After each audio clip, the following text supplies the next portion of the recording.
কিন্তু আজকে আমরা নামে মুসলিম হলেও ইসলামের ব্যাপারে না আছে আমাদের জানাশোনা, আর না আছে ইসলাম মানার অনুভূতি। এই দুটি জায়গাতে আমাদের ঘাটতি। দেখেন, আপনি এই 1 সপ্তাহ 2 সপ্তাহ আগে দেখেছেন হিন্দুদের পূজা অনুষ্ঠিত হল। হিন্দুদের পূজার অনুষ্ঠানে ঢাল তবলা বাজানো হয়, এটা আমরা জানি। কোন হিন্দু কি এটা মনে করে সে এই কাজ থেকে বিরত থেকেছে যে আমরা তো এই দেশে সংখ্যায় কম, মুসলিমদের বসবাস বেশি, এই মন্দিরের ভেতরে যদি ঢোল তবলা বাজায় এদিকে তো মুসলিমরা যাবে, শুনলে কেমন লাগবে, এটা মনে করে কি তারা ওই পুজো বন্ধ করেছে? কোন খ্রিস্টান তার ধর্ম মানতে গিয়ে যে নীতিমালা আছে সেটার ব্যাপারে কি ইতস্তত বোধ করে কর্ম থেকে বিরত থেকেছে? কেউ থাকে না। খালি সমস্যা কার? সমস্যা খালি আমাদের। ইতস্তত বোধটা আমাদের। কোন ধর্মের ধার্মিক লোক তাদের ধর্ম মানতে দ্বিধাবোধ করে না, ইতস্তত বোধ করে না। যত সব সমস্যা খালি আমাদের। দাড়ি রাখবো, কি বলবে? টাকার উপরে প্যান্টটা কেটে পড়বো, লোকে কি বলবে? এত অল্প বয়স, এখনই 5 ওয়াক্ত নামাজ পড়বো, লোকে কি বলবে? সবকিছু ভাবনা আমাদের এরকম হয়ে গেছে। কেন?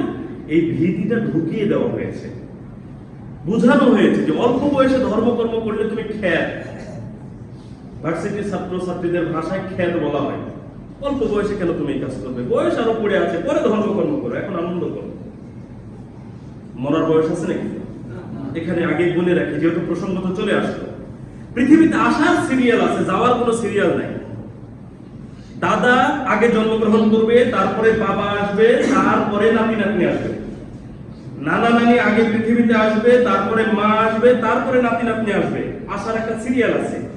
আপনি আগে জন্মগ্রহণ করেছেন, আপনি বয়সে আমার চেয়ে বড়।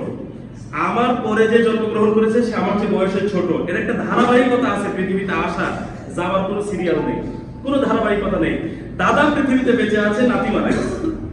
বাবা বেঁচে আছে, মা বেঁচে আছে, সন্তান মারা যাচ্ছে। তার মানে মারা যাওয়ার কোনো সিরিয়াল নেই। তাহলে আপনি কিভাবে এই কথা বলেন যে তোমার অল্প বয়স, তুমি এখন আনন্দ ফুর্তি করো, ইবাদতের অনেক বয়স পড়ে আছে, সময় পড়ে আছে? শয়তান ফাঁদে ফেলে দিয়েছে, আনন্দের ফাঁদে ফেলে দিয়েছে, ভয়ের ফাঁদে ফেলে দিয়েছে, যাতে ইবাদত থেকে আমরা দূরে থাকি। আজকে আসলেই তো আমরা ইবাদত থেকে দূরে। দেখেন, একজন ব্যক্তির টাকা পয়সা হয়েছে 30 বছর বয়সে। 30 বছর বয়সে কি হজ করার সামর্থ্য হতে পারে না? আপনি কি জানেন ইসলামের বিধান?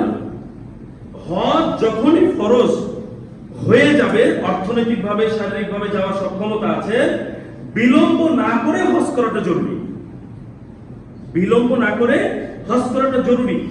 টাকা পয়সা হয়েছে 30-35 বছর বয়সে, সে অপেক্ষায় আছে আর একটু বয়স ভারী হোক, এখনই হাজী সাহেব হোক। দেখেন, একটা ফরজ ইবাদত যা করার সবার সামর্থ্য হয় না। আল্লাহ তাকে অল্প বয়সে সামর্থ্য দিয়েছেন, কিন্তু সে অপেক্ষা করছে কবে বয়স হবে, তখন হাজী সাহেব হবে, অর্থাৎ হজ করবে। অনীহা দেখেন, ইবাদত থেকে কতখানি পেছনে। তাহলে এখন দেখা যাচ্ছে টাকা পয়সা হয়েছে, নামাজ কালাম তো পড়তে হচ্ছে না, কিন্তু হজ করে এসে নামাজ পড়বো না, তখন কেমন লাগবে? হজ করে এসে একটু দাড়িও রাখতে হবে, নামাজও পড়তে হবে, একটু পোশাক আশাকেও ভালো হতে হবে। এত অল্প বয়সে করে কি হবে? একটু বয়স ভারী, শয়তান ফাঁদে ফেলে দিল। নানা ভাবে ফাঁদ তৈরি করছে আমাদেরকে, জাস্ট ইবাদত থেকে দূরে সরানোর জন্য, ইসলামের বিধান মানা থেকে আমাদেরকে দূরে সরানোর জন্য।